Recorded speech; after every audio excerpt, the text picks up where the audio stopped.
All right, howdy, Yags. This is Project 1 with ECEN 303, applications of random systems and signals. In real life scenarios, my name is Ryan. My name is Vishal. And my name is Juan Vargas. I'm going to be getting us started here. So I guess this is a good application of everything we've learned in the course up until now. And with the problem statement, we're told that we are diagnosing an electric circuit that's going to be open between nodes A and nodes B. And we suspect that one of the four switches, namely 1, 2, and 3, are going to be open with each respective probability of 20%, 60%, 10%, and 50%. So our idea is to check to see which one of the switches is going to have the highest probability of being open, giving specific situations. So I guess we're going to begin by defining some of the semantics by saying that a switch is going to be open if it is off, and then it is going to be closed if it is on. And so we can kind of show here by splitting into two paths, path 1 and path 2, that current will flow through path 1 as long as switch 1 is closed and switch 2 is closed, and similarly it will flow through path 2 if switch 3 is closed and switch 4 is closed. So with that, we can also determine that the two paths are going to be mutually independent of each other, meaning that what goes on in one path is not going to affect what goes on in the other. So let's continue with defining our events, and as stated above, let's let the event that switch 1 is on be S1, similarly for S2, 3, and 4. And with that, we can define their complements as S1 being open, which is what we're given in the problem statement, as 20%, switch 2 being open 60%, and we do the same for switch 3s and 4.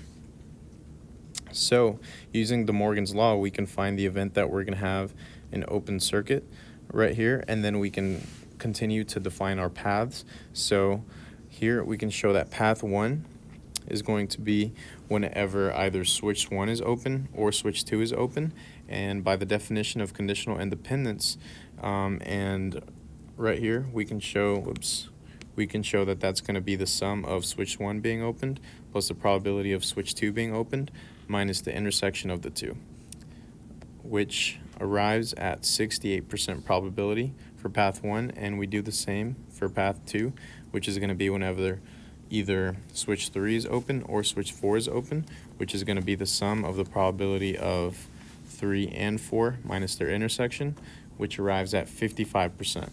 And then I'm going to hand it off to Vishal here, who's going to use some Bayesian statistics to check us with which switch to check first. Okay, so now let's say a case in which given both path 1 and path 2 fail. Namely, if path A is open, then that's going to give path 1 or a path 2, or it's the same thing as if S1 is open and S2 is open, or in parentheses S3 is open or S4 is open. Because of all this, we can split paths independently. So consider the event in which switch 1 is open, given switch 1 or switch 2 are open. So let's examine this. So the probability of switch 1 that's open given path 1 is open. So in path 1 is nothing but S1 is open or S2 that's open, but it's the probability of S1 that's open times probability of path 1 that's open given the probability of S1 that's open over path 1 that's open.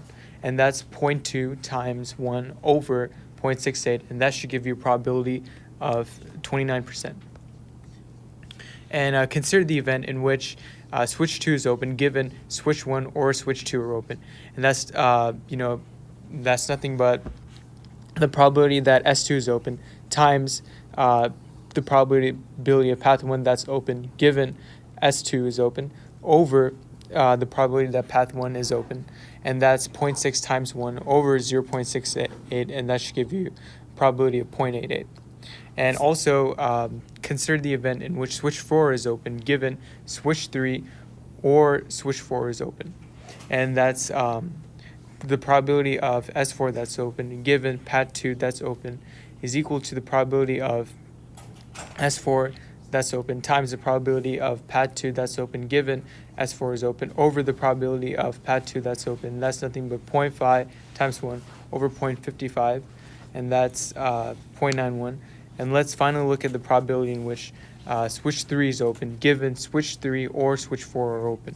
And that's the probability of switch 3 that's open given path 2 that's open. That's equivalent to the probability that switch 3 is open times the probability that path 2 is open given S3 that's open over the probability of path 2 that's open. That's nothing but 0.1 times 1 over 0.55, which gives you 0.18. And finally, you want to check switch 4 first, then switch 2. Now I'll hand it to Ryan. All right, so moving on to part 2, we picked switch 4 to check first because it has the most probability of being open. And now that the problem says, now we check it and it actually is closed. So now we're going to go ahead and try and figure out which one we're going to pick next. So switch 1 and switch 2 are both independent of both path 2 or whatever happens in path 2. So switch 4 being on or off will not affect the different values. So as you can see right here, we have the same values as we calculated in part 1. Now switch 3 comes in a little bit differently because it is kind of affected by switch 4 being open and closed, because path 2 value does change when it is intersected with switch 4 being open. So when we do that, what is going to happen is we're going to use Bayes' rule, using the probability that switch 3 is open given that path 2 is open and switch 4 is on meaning closed.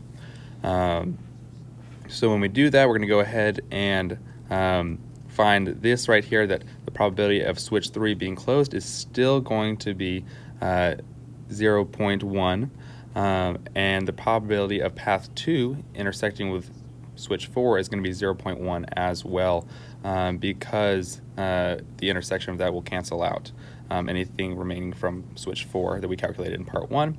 And then finally right here we're going to see that path 2 is open given switch 4 is open given switch 4 is closed, and switch 4 is closed given switch 3 is open right here. And that is just going to be 1. So 0.1 times 1 over 0.1 is going to give us 1. So we know that switch 3 has a 100% chance of being open if switch 4 is going to be open. So we don't have to check that, because if that is a 100% probability, that'd be inefficient with our use of our time. So we're going to go ahead and choose switch 2 to pick next. We're going to go ahead and pick switch 2 next right here with 0.88 probability of being open. And then just a little bit of a visual for you guys. This is just the union rule that we used to find path 1 and path 2 probability of being open. So path 1 being open is 0.68, which is what we calculated in part 1. And to do that, we would take the area, or the probability of switch 1 being open and switch 2 being open, adding those and then subtracting their intersection, and likewise with path 2 right here. And then for part 2, or for the second half of part 1, what we're going to do is we're going to go ahead and find the conditional probability of switch 1 being open given that path 1 is open as well. And so we would divide the area that path 1 is open by, divide the probability that path 1 is open by probability of switch 1 being open. And then we would do that the same for all of these. And again, since we're doing that right here, we will find that switch 4 is going to be the one that we're going to want to pick that has the most probability of being open. Now part 2 is going to come into play. Similarly to how we did it worked out with words or with expressions. It's going to be the same thing. Switch 1 and switch 2 are both independent of switch 4 right here. So we know that those probabilities are going to be the same as we calculated in part 1. And then again right here, when we're calculating switch 3, we're going to have to redefine our path 2 being open, because we know that switch 4 has a 0% chance of being open because we just checked it and it is actually closed. So we know that the path 2 being open is equal to path 1 or path switch 3 being open. And when we divide those two right here, we will get 100%. And again, that would be an inefficient use of our time to do that if we wanted to check that. So we would then choose to check switch 2 right here. And then lastly, we are going to go ahead and do the credits. So thank you, Dr. Shin, for providing the materials, Ryan for the visuals, Juan for part 1, and Vishal for part 2.